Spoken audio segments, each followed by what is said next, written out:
everybody, this is Miss Taylor with the Marathon County Public Library here for another story time. Today we have stories all about eggs, so specifically animal eggs. So it's May, this time of year you might be seeing robin's nests with different eggs. So we're gonna have a lot of fun learning about all these different animals and their hatchlings. So let's read our first book.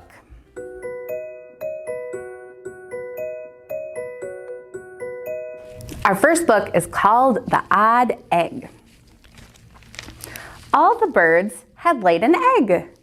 There's flamingo, owl, a chicken, a robin, and another bird, all sitting on them, keeping them warm, all except for Duck.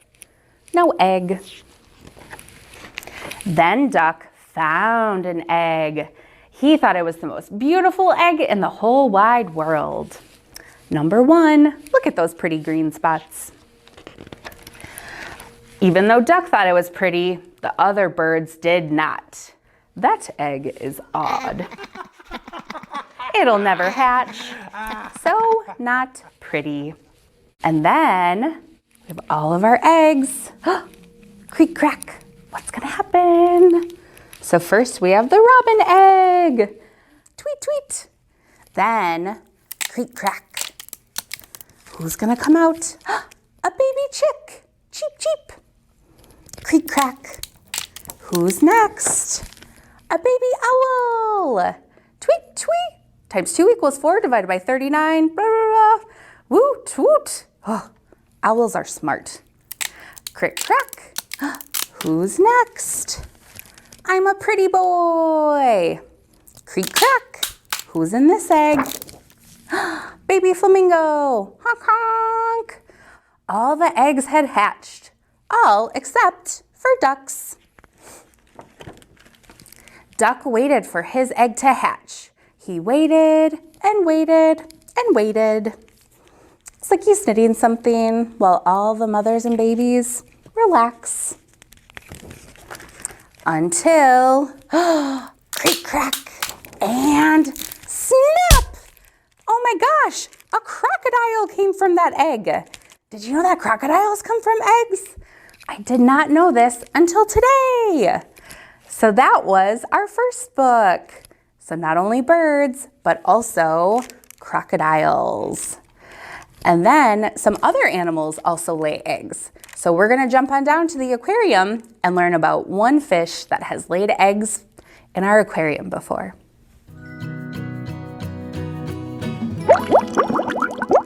Hey guys, it's Dan. In our first story today, we saw a few different birds and even a crocodile hatch from eggs. Here in our aquarium, we have some fish that have laid eggs a few times before, and the fish might look pretty familiar to you. It's called a clownfish. So let's dive in and learn more about it. These are clownfish. Do they look familiar? These fish were featured in the movies Finding Nemo and Finding Dory. Nemo was a clownfish. We have 3 of them in our aquarium at MCPL Wausau, and from time to time, some of them have even laid eggs. There are over 30 different species of clownfish in the world. This species is known as the false clownfish. They're known for their orange body, which is marked with white bands that are outlined in black. All clownfish are born male. They often travel together in schools, which are led by a dominant female who leads the group. When the dominant female dies, the dominant male will often become female in order to keep the school going. In the wild, clownfish generally live in warm, shallow reefs in the Indian and Pacific Oceans, from the coasts of Australia and Southeast Asia in the south to as far north as southern Japan. They spend most of their time in the coral and in anemones. These fish are omnivores, which means they eat both meat and plants. Clownfish usually team up with anemones to catch food. They'll lure larger fish back to the anemone, which then stings the fish and eats it. The clownfish will eat the anemone's leftovers. False clownfish can grow up to 4 inches in size and can live up to 20 or 30 years.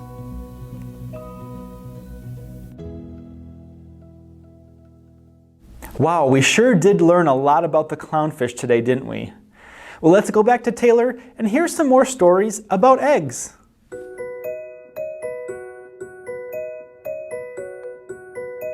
So we just learned about the clownfish that lay eggs. So let's see some more animals that lay eggs. This book is called Eggs 1, 2, 3. Who will the babies be? So this book is an informational book. It's in our nonfiction section. Okay, so first we have one egg, big and white, snuggled on Papa's feet in a land of ice and snow. Who will the baby be? Who do you think? It's one penguin chick, gray and fluffy, peeking out at me. Two eggs stuck together, warmed by a furry tail in a tunnel by the stream. Who will the babies be? Who do you think? It's two platypus puggles, with bills like ducks, slurping milk like kittens. Now we have three eggs, tiny as jewels, laid by a fluttery mom on tasty plants of green. Who will the babies be? They are caterpillars. Three creeping caterpillars, munching, munching, munching, then changing into butterflies, just like the very hungry caterpillar. Four eggs of sky blue.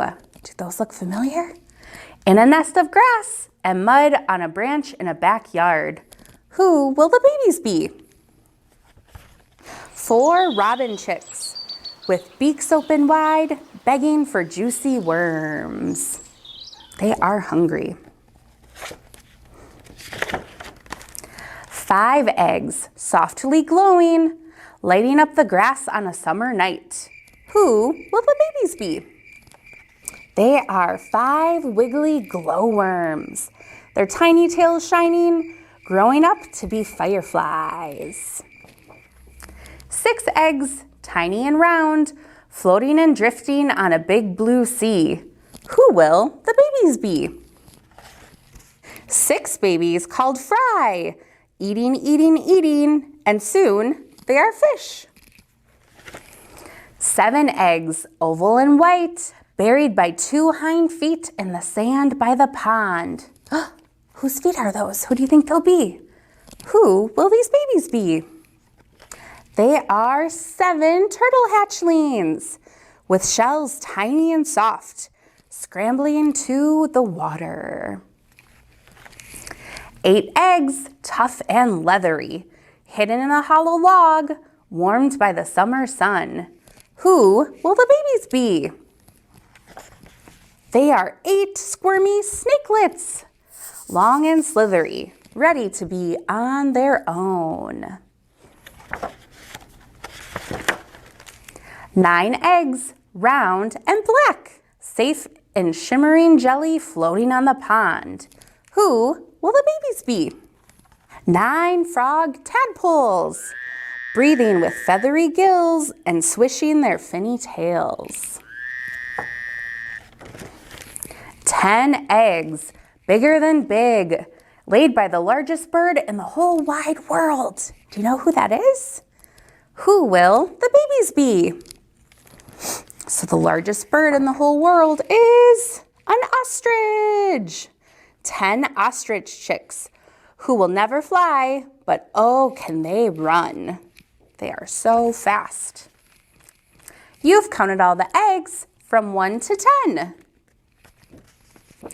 Count the babies once again. First we had a penguin, then 2 platypus, 3 caterpillars, 4 robins, 5 glowworms, 6 fry that turn into fish, 7 turtles, 8 snakes, 9 tadpoles, and 10 ostriches.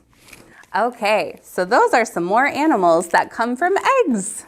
So first we had what? Some birds and a crocodile. Now all these animals. Now we're gonna learn about a fun decorated egg in our last book.